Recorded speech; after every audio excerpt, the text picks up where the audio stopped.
महाराष्ट्र में उद्धव ठाकरे के इस्तीफे के बाद कांग्रेस ने कहा है कि सरकार को गिराने के लिए जो साजिश की गई वो महाराष्ट्र और भारत में लोकतंत्र के लिए दुखद दिन है। उद्धव के इस्तीफे के बाद दोनों बेटों के साथ वो मंदिर पहुंचे।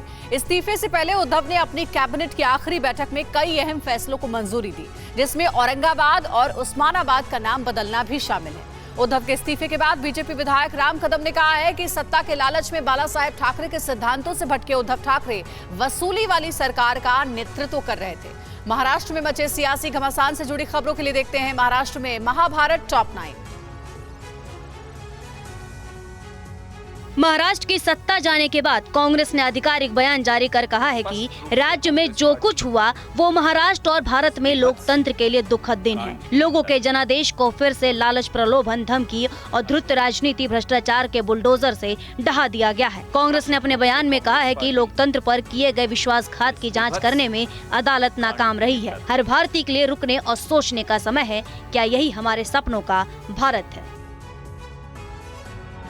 उद्धव ठाकरे सीएम पद से राज्यपाल को इस्तीफा सौंपने के बाद अपने बेटे आदित्य और तेजस ठाकरे के साथ मुंबई के एक मंदिर पहुंचे। यहां उन्होंने पूजा के बाद आशीर्वाद और प्रसाद दिया। ठाकरे के मंदिर पहुंचने के दौरान भारी संख्या में शिव सैनिक भी बाहर मौजूद थे। माना जा रहा है कि अगले कुछ दिनों में उद्धव ठाकरे अपनी पार्टी शिवसेना से जुड़े नेताओं की बैठक बुला सकते हैं। उद्धव जमीनी स्तर के नेताओं के साथ पार्टी को फिर से मजबूत करने के अभियान में लगेंगे।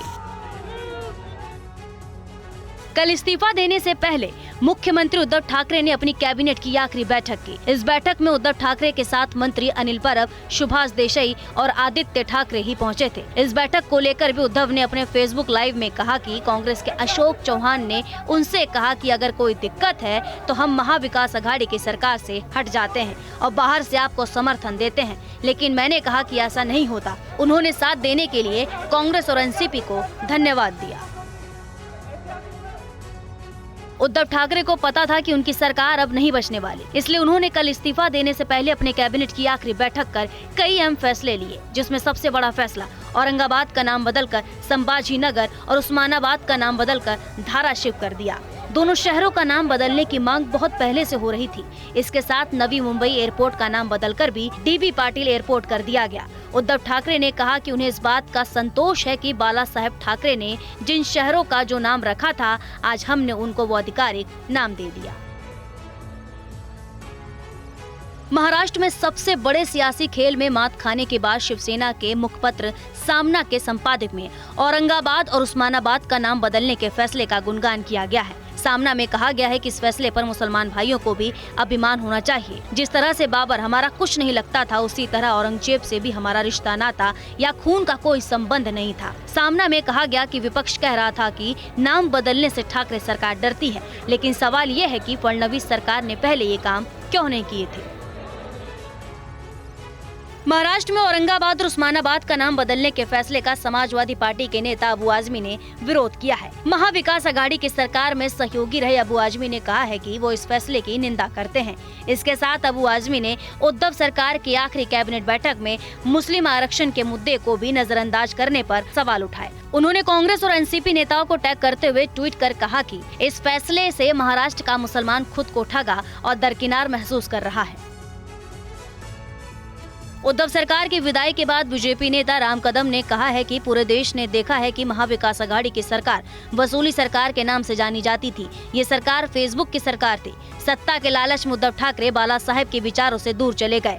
उन्होंने कहा कि उद्धव हिंदुत्व विरोधी हो गए थे, उनके पास आंकड़े नहीं थे, इसलिए उन्होंने इतनी भागदौड़ की।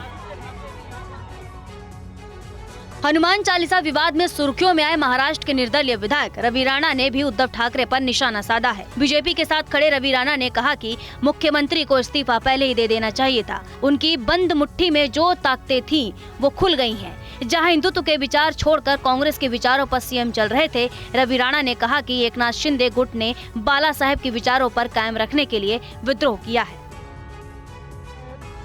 महाराष्ट्र में उद्धव ठाकरे के इस्तीफे और शिवसेना के बागी विधायकों के मुंबई लौटने को लेकर मुंबई पुलिस पूरी तरह से अलर्ट है। मुंबई पुलिस ने शिवसेना के कार्यकर्ताओं को नोटिस देना शुरू कर दिया है। नोटिस के मुताबिक पूरे मुंबई में धारा 144 लागू है और किसी ने कानून व्यवस्था खराब करने की कोशिश की तो कड़ी कार्रवाई की जाएगी। इस बीच संजय पांडे की जगह विवेक फांसलवर को मुंबई पुलिस का नया कमिश्नर नियुक्त कर दिया है।